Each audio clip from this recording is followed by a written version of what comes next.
what's up? It's always me, Johnny, and welcome to my new video. So today we're gonna see finally the review of the camera of the new iPhone 14 Pro. First of all, we have to say that this year we have finally some different sensor.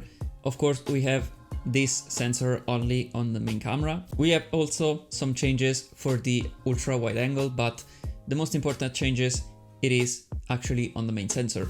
And this year, finally, the sensor, it is not still from 12 megapixel, but it is from 48 megapixel and it is a little bit bigger. You can see that the sensor is bigger because on the back of the phone you have a bigger bump this year, as I said in my review. And actually, if you haven't seen that already, just click on the link right here and you will find the full video. This is the biggest change and it does have some consequences on the photos themselves. So without wasting any time, let's talk about the photo side on this phone. For the main sensor, we have 48 megapixel. So if you're shooting your photos on the iPhone point and shoot, you will not see that much of a difference because the iPhone will not use every time the 48 megapixel mode because it will be pretty much a waste, and also the photos will be bigger and the shutter on the camera app will be slower. So it does take, anytime you hit the shutter button, it does take always a 12 megapixel, we can say, photo. But the bigger sensor just helps on the quality of the photo, we can say, because you will have like a nice blur background and it will be all natural because this is a very big sensor compared to the older iPhone. You can see it also in some photos. Just mind that there isn't any portrait mode. It is all natural bokeh. And personally, I like this style very much because it does feel very natural when you're taking a photo of a subject. And finally, we can get rid of that fake blur background that I don't like that much.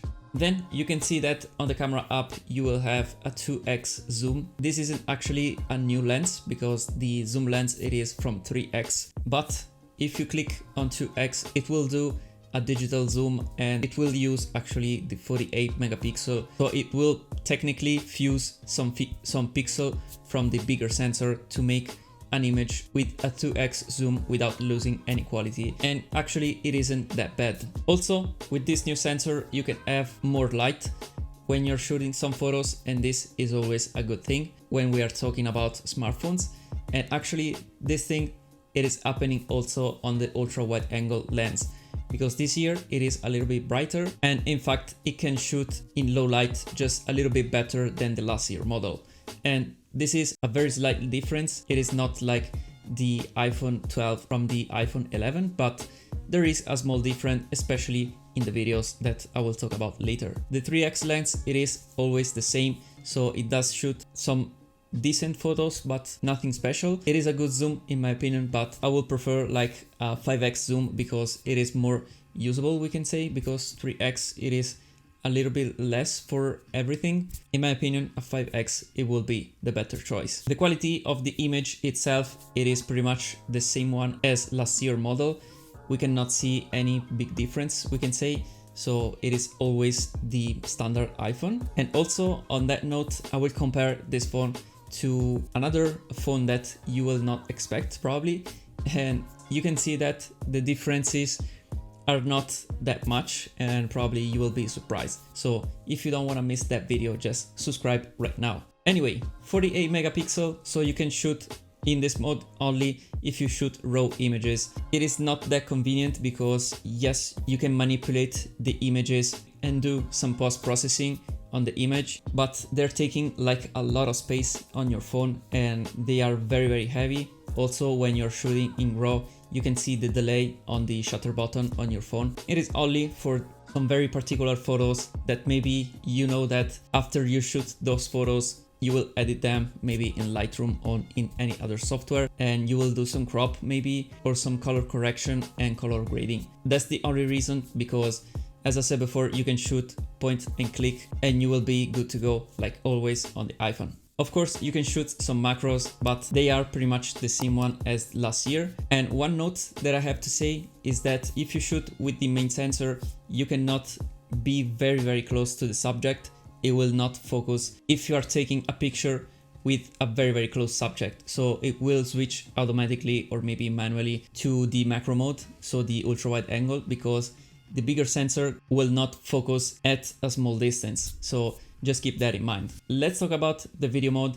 So it's my favorite one on the iPhone because I think it's one of the best phone, and this year too it is still one of the best phone that makes videos. So you can use it also for semi-professional use, so you can make YouTube videos and some content creation with social, and the videos will look very good, especially if you have a lot of light, of course, but also in the low light they are not bad. And as I said before, you can use this year the ultra wide angle more than last year because it will take more light, so the images will look, yes, grainy and like a little bit mushy, but that will be fine for any content creation on the social medias. We have this new sensor but still no 8K, and I think this is a wise choice for Apple because 8K, it is pretty much useless in my opinion. I've tried different 8Ks on any other smartphone, but it is pretty much useless. As I said, you can still shoot up to 4K 60 FPS, and they've added one video mode that is the action mode that will stabilize your video footage maybe while you're running or maybe while you're doing like heavy movement, we can say. You can shoot up to 2.8K, but the quality will be like very degraded. I will not recommend to shoot in that mode, at least for now, because you will have just a low quality video with a little bit better stabilization. But if you shoot with normal mode, the default stabilization from iPhone, it will be good enough, and especially if you're shooting on the ultra wide angle. One thing that it got better, it is the cinematic mode that I've tried last year on the iPhone 13 Pro Max. I wasn't very happy about that cinematic mode, but this year I've used this mode a lot and I felt that they got a little bit better. I like more the blur background. It feels like a little bit less fake. It is always a good thing, and it feels overall a little bit more reliable. For the rest, we have still the classic iPhone. I mean, I didn't see any big differences from the last year model in image quality, image color, and all of that stuff. We have pretty much the same images overall.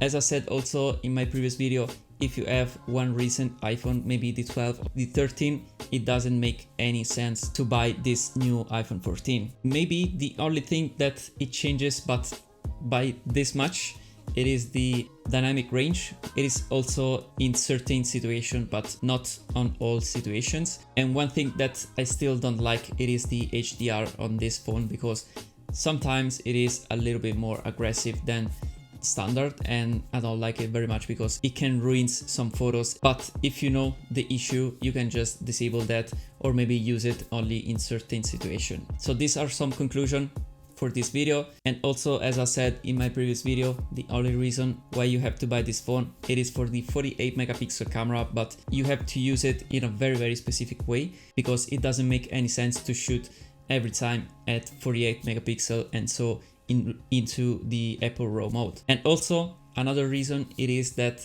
you can see those very real, we can say, blur background because of the bigger sensor, but it is a very small difference that you cannot see it if you are not maybe an expert or a professional. So still, it isn't a reason to buy this phone. But overall, as I said before, it is the classic iPhone. If you have to upgrade from a 10 or maybe an 8 Plus, you can do it easily with this one, because you will find a very good product. But if this isn't the case, it is pretty much a waste, because you can do everything that you can do with this iPhone.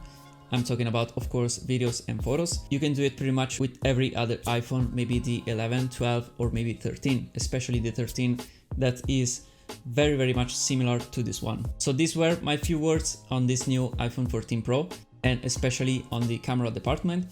Let me know down below in the comments what do you think. If you see any more differences, or maybe if you have some more questions, just type it down below. I will be very happy to answer them. And of course, if you did like this video, just hit a like button down below, because I mean, it's free. And also, what is free, it's the subscribe button. You can click it and subscribe right now. Of course, thank you for watching this video, and I will see you in my next one. Bye for now.